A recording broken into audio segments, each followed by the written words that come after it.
RSS এর সংগঠনের সাথে মিটিং করেছেন, ভারতে এবিপি আরএসএস এর সংগঠনের সাথে মিটিং করেছেন।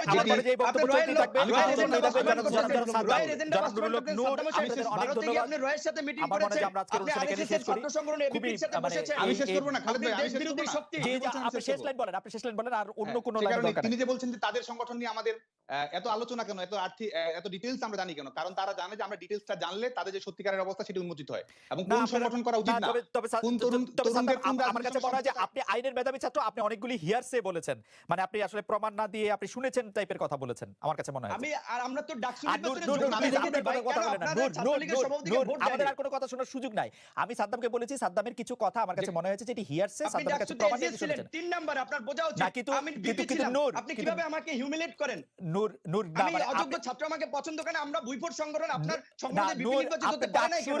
ডাকসু নির্বাচনের চ্যালেঞ্জ দিচ্ছি, ডাকসু নির্বাচন আয়োজন করেন, দেখেন কারা জিতে, কাদের সংগঠনের যোগ্যতা আছে। ডাকসুর দাবিতে কেন কথা বলছেন না? ছাত্র সংসদ দাবিতে সোচ্চার হন।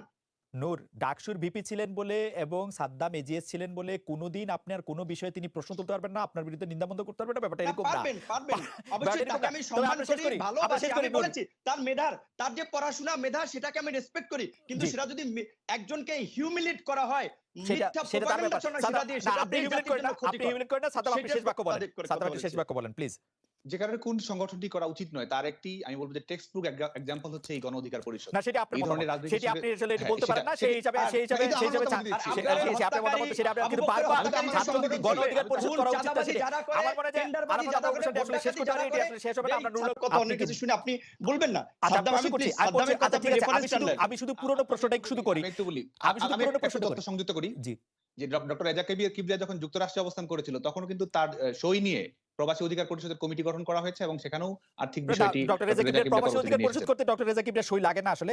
কিন্তু ঘটনা হচ্ছে যে জনাব নূর, আমি এই প্রশ্নটি আগে একটু করতে চাই যে আপনি কি আসলে গণ অধিকার পরিষদের সদস্য সচিব? এটির একটু ব্যাখ্যা দেন, কারণ এটি আমাদের দর্শকরা এর কাছে ব্যাখ্যা চাইছেন, সাদ্দাম চাইলে বলবেন নিশ্চয়ই প্লিজ। আপনার নিয়মতান্ত্রিক অনুযায়ী আমি দলের সদস্য সচিব, তবে আমাকে কিছু কথা বলতে হবে, আপনি 1 মিনিট সময় দিবেন। যে সাদ্দাম হোসেন গণ অধিকার, ছাত্র অধিকার, প্রবাসী অধিকার পরিষদ নিয়ে অনেক কথা বললো, তার মানে আমরা যে বাংলাদেশে একটা সম্ভাবনাময় সংগঠন হচ্ছি, যেখানে সাদ্দাম হোসেনের মতো একজন মেধাবী ছাত্র নেতা, ছাত্রলীগের মতো সংগঠনের সভাপতি ডিটেইলস খোঁজ খবর রাখছেন। কিন্তু আমি একটু তাকে জানতে চাই যে ঢাকা বিশ্ববিদ্যালয়ের নিয়ম অনুযায়ী 4 বছরের অনার্স, 4 বছরের অনার্স 6 বছরে শেষ করতে হয়। সাদ্দাম 4 বছরের অনার্স 6 বছরে শেষ করতে হয়, 1 বছরের মাস্টার্স 2 বছরে, মানে 8 বছরের মধ্যে শিক্ষা কার্যক্রম সম্পন্ন করতে হয়। সাদ্দাম হোসেন কিভাবে 11-12 সেশনে ভর্তি হয়ে এখনো ঢাকা বিশ্ববিদ্যালয়ের ছাত্র থাকে? আমাদেরও সিনিয়র সাদ্দাম হোসেন। আমি একটু বলি না, আমার কথাটা বলতে দেন, যেই সাদ্দাম হোসেন ছাত্রলীগের এত কৃতিত্বের কথা বলছেন, সাদ্দাম হোসেন কি বুয়েটে আবরার হত্যা, ঢাকা ইউনিভার্সিটিতে আবু বকর হাফিজুর হত্যা, রাবিতে আপনারা ফারুক হত্যা, এই হত্যার দায় নেবেন না ছাত্রলীগের? ছাত্রলীগকে একেবারে দুধে ধোয়া তুলসী পাতার সংগঠন। ছাত্রলীগের যে অপকর্ম, 2000 কোটি টাকা এক জেলা ছাত্রলীগ নেতার পাচার করা, ধর্ষণ, হত্যা, ভোট ডাকাতি, এই যে বিরোধী দলের চলমান আন্দোলন সংগ্রামে হামলা মামলা ছাত্রলীগ করছে, যেখানে মার্কিন যুক্তরাষ্ট্র ভিসা নীতি দিয়েছে ছাত্রলীগের এই গুন্ডামি ঠেকানোর জন্য। এই দায়ও সাদ্দাম হোসেনের নেওয়া উচিত এই সংগঠনের সভাপতি হিসেবে। সেটি আমরা সাদ্দাম হোসেনকে জানতে চাইবো। আপনি আপনার প্রসঙ্গে আসেন, আর্থিক অনিয়ম এবং আপনি সদস্য সচিব কিনা, এবং তারপরে আরো কিছু বিষয় আপনার সাথে একটু বলতে হবে, সেগুলি যদি আপনি বলেন। আমি বলেছি যে নিয়মতান্ত্রিক এবং গঠনতান্ত্রিক অনুযায়ী আমি গণ অধিকার পরিষদের সদস্য সচিব। আজকে আপনার এই সালে আমার সহকর্মী, আমার খুব তাকে আমি একটা দিকে তার গুণটা আমি পছন্দ করি, অনেক পড়াশোনা করে সাদ্দাম হোসেন, আমরা একসাথে কাজ করেছি। তো ডাকসুতে আমি 11,000 ভোট পেয়েছি ঠিকই, কিন্তু হলে যেহেতু পুরোটাই দীর্ঘদিনের ছাত্র রাজনীতি এবং সরকারে থাকায় ছাত্রলীগের একটা আধিপত্য, কাজেই হলে থেকে প্রকাশ্য আমার দলের, আমার সংগঠনের রাজনীতি করার মতো তখন ইউনিভার্সিটিতে 11,000 ছাত্রের মধ্যে 110 জনও ছিল না। তো কাজেই 5,000 কিংবা 500 কর্মীও তখনকার আমার কোনো মিছিলে ছিল না। এটা আপনি তখনকার পত্রপত্রিকা দেখতে পারবেন। তো এই যে অভিযোগ, এটা একেবারেই ভিত্তিহীন। এখন আমাকে আমার ইমেজ ক্ষুণ্ণ করার জন্য, আমাকে প্রশ্নবিদ্ধ করার জন্য এই সমস্ত কথাগুলো বলা হচ্ছে। এখন আমি একটা কথা আপনাকে বলি, আপনারই দরকার। কোনো টাকা নেই। আমি বলি, শওকত মাহমুদ একজন প্রেস ক্লাবের একাধিকবারের আপনারই এই পেশার সাংবাদিকদের নেতা ছিলেন। প্রেস ক্লাবে বিভিন্ন প্রোগ্রামে গিয়েছি, সেমিনারে গেছি, তার সাথে দেখা হয়েছে, সাক্ষাৎ হয়েছে। আমার কাছে স্বাভাবিকভাবে আমি বলি, খালেদ ভাই, আমাদের বিশেষ করে 2019 সাল থেকে বিশেষ করে বর্তমান সরকারের অত্যাচার, নির্যাতন, নিগ্রহে আমাদের কাছে মনে হয়েছে যে এই ফ্যাসিবাদের পতন হওয়ার মধ্যে দিয়ে এই দেশের মানুষ একটা মুক্ত বাতাসে অক্সিজেন গ্রহণ করতে পারবে। কাজেই এদের পতন কিভাবে ঘটানো যায়, দিনে রাত্রে ধ্যানে জ্ঞানে এরকম একটা ভাবনা আমার ছিল, আমার সহকর্মীদের ছিল। তখন অনেকে বলেছে যে এরকম একটা আন্দোলন হচ্ছে, এই আওয়ামী লীগ বিএনপি থাকবে না, একটা বিকল্প সরকার গঠিত হবে, এই সরকারের পতন হবে, তো তোমাদের সেখানে অবস্থান কি হবে? স্বাভাবিকভাবে সরকার বিরোধী কোনো তৎপরতার কথা যদি বলা হয়, সেখানে আমাদের প্রাথমিকভাবে নৈতিক মোরাল গ্রাউন্ড থেকে, দলীয় পজিশন থেকে অবস্থান থাকবে। তারপরে যখন আমি একটু শুনে আমার শেষ করতে দেন।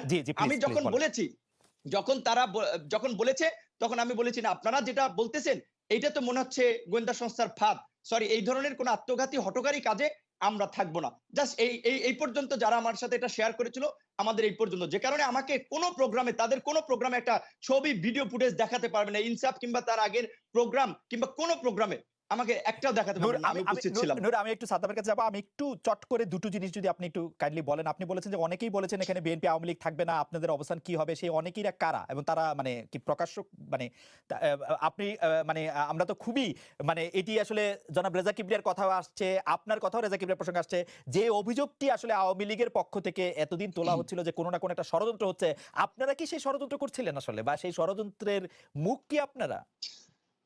হচ্ছে খালিদ ভাই, ষড়যন্ত্র করার মতো অবস্থানে আসলে প্রকৃত অর্থে আমি এবং আমার সহকর্মীরা নেই, কারণ সবেমাত্র ছাত্র রাজনীতি শেষ করে জাস্ট জাতীয় রাজনীতিতে পা রেখেছি, উদীয়মান একটা সংগঠন তৈরি হচ্ছে। কাজী আমরা সরকারি দল না, প্রধান বিরোধী দল না, কাজী সেই ধরনের ষড়যন্ত্র করার মতো অবস্থায় কিংবা আসলে সক্ষমতা আমাদের নেই।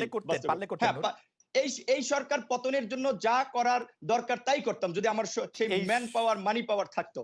ওকে, এই সরকার পতনের জন্য চাইলে আপনি ষড়যন্ত্র করতে পারেন। সদস্য সচিব হিসেবে হাসান আল মামুনকে নিয়োগ দেওয়া হয়েছে, সেটি কি পারেন তিনি? হাসান আল মামুনকে আহ্বায়ক রয়েছেন, দেখেন আপনি একটা বিষয়, আপনি তো এই সমস্ত বিষয়গুলো ভালো জানেন, আইন এবং এই ঘটনাগুলো। আহ্বায়ক দেশের বাইরে থেকে উইদাউট কোনো মিটিং সিটিং ছাড়া তিনি কাউকে সদস্য সচিব হিসেবে ঘোষণা করতে পারেন। এইটা ব্যক্তি আক্রোশের ফলে এটা তিনি, এবং আমি যতদূর জানি তিনিও দেন নাই, তার দেশে ফেসবুক পেজের যে এডিটর এরা এই কাজটা করেছে, কিন্তু এটা তো তিনি কোনো নিয়ম নীতি মিটিং করে করেন। আমরা যে কার্যক্রমগুলো করছি প্রতিটি পদক্ষেপ মিটিং করে সদস্যদের স্বাক্ষর সহ রেজুলেশনে রেজুলেশন করে, সো কিভাবে আমাদের কার্যক্রম অবৈধ হয়, আপনার কাছে প্রশ্নবিদ্ধ হয় বা সদস্য সচিব নিয়ে প্রশ্ন উঠে।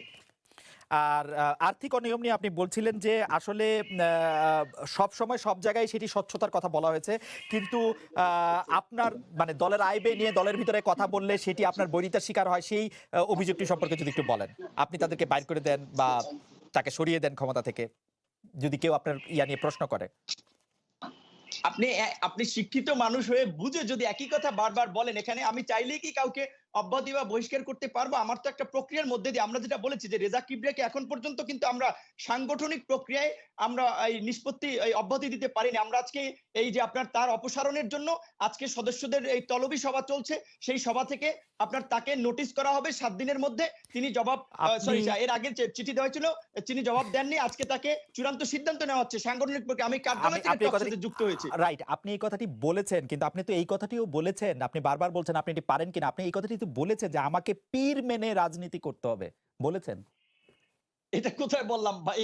এই ধরনের কথা আপনিও কিছু অদ্ভুত অদ্ভুত কথা বলছেন, দ্যাটস খুব ইন্টারেস্টিং। যেমন আজকে সিদ্দিকী নাজমুল আলম আপনাকে চ্যালেঞ্জ করেছিল যে ভিপি নূরকে নিয়ে একটা টক শোতে বসাতে, তো আপনি সিদ্দিকী নাজমুল আলম আপনাকে এই কোশ্চেনগুলো দিল কিনা আমার একটা সন্দেহ। না, এটা একটু বেশি কল্পনা হয়ে গেল। সিদ্দিকী নাজমুল আলম বলেছিলেন যে জনাব নূরকে নিয়ে এবং জনাব রেজা কিবরিয়াকে নিয়ে একটা টক শো করা সম্ভব কিনা। আপনি জানেন যে জনাব রেজা কিবরিয়া আমাদের সাথে আসলে তিনি যুক্ত হতে চান নাই বা তিনি যুক্ত হতে পারেন নাই, কিন্তু মানে আপনি প্রশ্ন শুনলে যদি আপনি বলেন যে এটি অন্য কোনো জায়গা থেকে এসছে কিনা, সেটি সেটি আমি জানি না, মানে সেটি এটা আপনার মতামত হতে পারে। আমি কিন্তু খালেদ ভাই, না আপনি করেন, আপনি যে প্রশ্ন করেন, কিন্তু আমি বলেছি আমার তো স্বচ্ছতা সাহস আছে বিদে আমি আপনাকে ফেস করতেছি। আমি তো কোনো লুকোচুরি কিছু করতেছি না। আপনি যা জানতে চেয়েছেন আমি ব্যাখ্যা চেয়েছি, কিন্তু কিছু বিষয় আমি কথার প্রেক্ষাপটে আমি বলছি যে বিষয় আপনারা যদি জেনে শুনে বলেন, একটা সংগঠনকে কেউ চাইলেই নিজের মতো রান করতে পারে না। বিশেষ করে এখানে সমবয়সী আমরা যারা বিশ্ববিদ্যালয় থেকে উঠে এসেছি তারা সবাই একসময় বলা চলে একই লেভেলের লোকজন। সো এখানে কারো প্রভাব প্রতিপত্তি পীর মেনে কেউ রাজনীতি করবে, আওয়ামী লীগ বিএনপির মতো একটা পরিবার কেন্দ্রিক দল হবে, ব্যক্তি কেন্দ্রিক দল হবে, এটা গণ অধিকার পরিষদের গঠনতন্ত্রে নাই, গণ অধিকার পরিষদের 21 দফা কর্মসূচিতে নাই, গণ অধিকার পরিষদের ঘোষণাপত্রে নাই। সো এটা তো চাইলে আমি বাস্তবায়ন করতে পারবো না। না, এটা আমার কাছে শুনে ভালো লাগলো, কিন্তু যদি মানে আপনার এবং খালেদ ভাই একটা 10 সেকেন্ড একটা তথ্য দিয়ে রাখি, গণ অধিকার পরিষদের গঠনতন্ত্রে বলা আছে কেউ একই পদে দুইবারের মানে সভাপতি সেক্রেটারি হিসেবে দুইবারের বেশি কেউ থাকতে থাকতে পারবে না। সো এখানে যে আপনার বর্তমান প্রধানমন্ত্রীর মতো 41 বছর কিংবা অন্য পার্টির নেতাদের মতো 40 বছর সভাপতি সেক্রেটারি থাকার সুযোগ নাই, এটা আপনাদেরকে একটু জানিয়ে রাখলাম। আচ্ছা, আপনাকে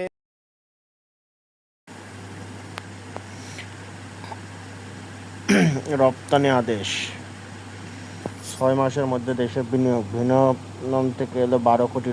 ফটিকছড়ি ছাদ থেকে পড়ে এক ব্যক্তির মৃত্যু।